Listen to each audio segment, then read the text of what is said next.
नमस्कार, मैं हूं पूजा सिंह और आप देख रहे हैं राजपथ उत्तर प्रदेश। दोस्तों, संभल मामले पर राजनीति दिन ब दिन गर्म होती जा रही है। किसी भी पॉलिटिकल पार्टी को संभल नहीं जाने दिया जा रहा है। पॉलिटिकल पार्टी के किसी भी डेलीगेशन को, किसी भी नेता को अभी तक भी संभल जाने की इजाज़त नहीं मिली है। चंद्रशेखर आज़ाद से शुरू हुआ ये मामला, फिर समाजवादी पार्टी का डेलीगेशन, फिर कांग्रेसी कार्यकर्ता और प्रदेश अध्यक्ष जाना चाहते थे संभल, लेकिन जाने नहीं दिया गया।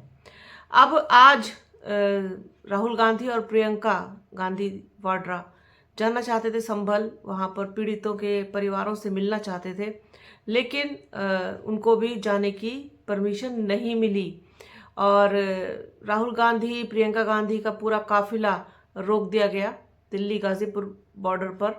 और उसके बाद जो भयंकर जाम वहाँ लगा है, जो स्थिति पैदा हुई, चूँकि ये सीज़न शादियों का सीज़न भी है और वैसे ही ट्रैफिक बहुत ज़्यादा है और जाम में फंसे हुए लोगों की बहुत बुरी हालत हो गई। क्या है पूरा मामला, क्या चल रहा है संभल में, क्या चाहती है आखिरकार सरकार और क्या चाहता है विपक्ष, वो आप लोगों के साथ शेयर करते हैं। कांग्रेस नेता राहुल गांधी और प्रियंका गांधी बुधवार को यानी कि आज उत्तर प्रदेश के संभल नहीं जा सके। यहाँ उन्हें हिंसा में मारे गए लोगों के परिजनों से मिलना था। यूपी पुलिस ने उनके काफिले को गाजीपुर बॉर्डर पर रोक दिया। इससे दिल्ली मेरठ एक्सप्रेस वे पर 4 से 5 किलोमीटर लंबा जाम लगा रहा। हालांकि राहुल प्रियंका यहाँ 3 घंटे रुके। जाम की वजह से ट्रैफिक में फंसे लोग नाराज हो गए। उनकी कांग्रेस कार्यकर्ताओं से झड़प भी हुई। लोगों ने कांग्रेस कार्यकर्ताओं को पीट दिया। इससे पहले राहुल भी कई अफसरों से बात की। उन्होंने कहा कि मैं पुलिस की गाड़ी में अकेले जाने को तैयार हूं, लेकिन अफसर इसके लिए भी राजी नहीं हुए।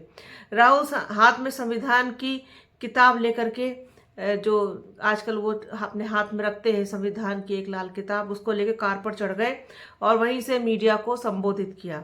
इसके बाद राहुल प्रियंका दोनों दिल्ली लौट गए। उन्होंने कहा कि अब 6 दिसंबर को वो संभल जाएंगे।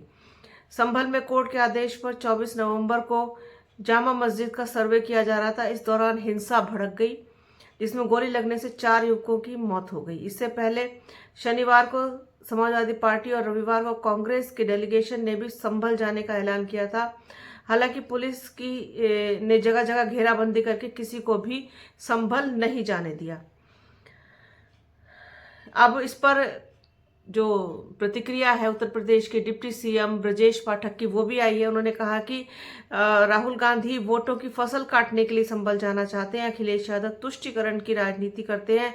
दोनों ही नेताओं को प्रदेश के अमन चैन से कोई लेना देना नहीं है। वे सिर्फ अपनी राजनीति चमकाकर प्रदेश की कानून व्यवस्था को बिगाड़ना चाहते हैं। जनता भी उनका असली आचरण जानती है। उन्होंने कहा कि संभल में धारा 144 लागू है। दोनों ही नेताओं से अनुरोध है कि वे प्रदेश की कानून व्यवस्था के साथ खिलवाड़ ना करें।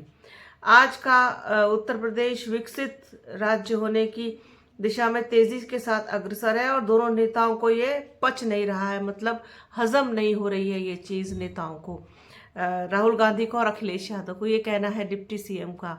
अब डिप्टी सीएम साहब अगर इस पर ध्यान दें, गौर करें, तो हिंसा, बहराइच हिंसा, संभल की हिंसा और किस तरीके से हो रही है पूरे प्रदेश में, क्या ये शांति का माहौल है? और अगर ऐसे में दूसरे लोग जाना चाहते हैं, लोगों से मिलना चाहते हैं, वहाँ के लोगों से बात करना चाहते हैं, तो इसमें इनको दिक्कत है, परेशानी है और तुष्टीकरण की राजनीति है और वोटों की फसल काटना चाहते हैं। वोटों की फसल तो खैर क्या ही काटेंगे, आसपास अभी दूर दूर तक चुनाव नहीं है। उत्तर प्रदेश में चुनाव नहीं है, 2027 में चुनाव है, जिसमें भी काफ़ी वक्त है और लोकसभा के चुनाव हो चुके हैं। केंद्र में भारतीय जनता पार्टी की, प्रधानमंत्री नरेंद्र मोदी की एनडीए की सरकार बन चुकी है। उत्तर प्रदेश में योगी सरकार चल रही है और हाल फिलहाल में अभी दिल्ली के इलेक्शन को, बिहार के इलेक्शन को छोड़ दे तो अभी कोई इलेक्शन भी नहीं है। तो ऐसे में ये कहना कि वोटों की फसल काटना चाहते हैं तो बड़ा बेईमानी सा लगता है। खैर, ये तो इनका आचरण है। इलाहाबाद हाईकोर्ट में आज संभल से जुड़ी हिंसा से जुड़ी जनहित याचिका पर सुनवाई नहीं हो सकी। चीफ जस्टिस कोर्ट ने साफ किया है कि केस की गलत लिस्टिंग हो गई है। यह एक क्रिमिनल पीआईएल है। अब नई बेंच पर सुनवाई होगी। इसके अलावा गाजीपुर बॉर्डर पर पुलिस चेकिंग की वजह से 5 किलोमीटर लंबा जाम लग गया। जाम में फंसे लोगों की कांग्रेस कार्यकर्ताओं से झड़प भी हो गई। इसके बाद मारपिटाई शुरू हो गई और लोगों ने कांग्रेस कार्यकर्ताओं को पीट दिया। पुलिस कर्मियों के बीच बचाव करने के बाद ही मामला शांत हो पाया। कांग्रेस सांसद शशि थरूर ने राहुल गांधी और प्रियंका गांधी को संभल जाने से रोके जाने पर कहा कि यह अन्याय है। एक जनप्रतिनिधि को यह अधिकार है कि अगर कोई बहुत महत्वपूर्ण मुद्दा है तो वह उसे जाकर के देखे, लोगों की आवाज सुने।